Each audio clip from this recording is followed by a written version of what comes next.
It's natural to want the best for your kids, but mollycoddling children and pandering to their every need could actually prove quite damaging in the long run.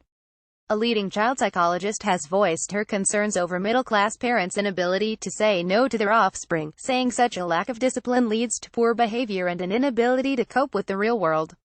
Writing for the Daily Mail, Dr. Amanda Gummer, a research psychologist specializing in child development, said while unruly children are increasingly likely to be the progeny of so-called helicopter parents, those who give intensive, only-on-one attention to their child and pander to their every whim, fueling a little emperor syndrome.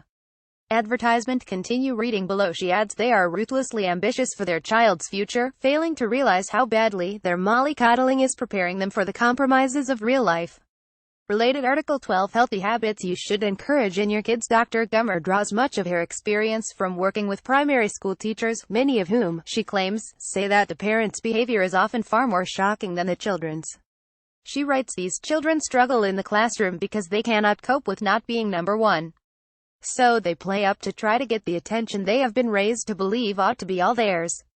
Worse still, these otherwise respectable parents refuse to take responsibility for the child's actions. She adds, I'm no longer surprised to see teachers frustrated to tears by the disgraceful attitudes of some pupils and their parents. Thanks to teachers' diligence, the majority of children eventually settle into a world where they are no longer the star in their own solar system. But a substantial minority struggle terribly, with catastrophic effects on learning and development. Getty. Brand new images. It has long been known that hovering parent styles reduce a child's ability to be independent, but Dr. Gummer argues that it can also create aggressive or difficult behaviors which are not often addressed in the public sphere. According to the latest figures from the Department of Education, expulsion rates in England have more than doubled in the last 4 years, with up to 35 children being permanently excluded for bad behavior every day, 1/5 of whom are at primary level. Dr. Gummer links this trend to parenting style, saying too many of these children have never heard the word no leveled at them at home.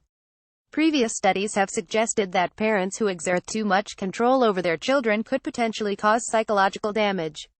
Just last year, we reported that the pressures of schoolwork and fears of not meeting parental expectations made youngsters self-critical. Psychologists said that those with intrusive parents also displayed more anxiety and depression symptoms, which is worrying considering that one survey found 61% of parents meet the pushy criteria. At the time, Wimbledon High School head teacher Jane Lunnan addressed the study, stating if you block the light of independence from your child, they will not flourish. They will either rebel or become too compliant. Let them go. It doesn't mean you love them less.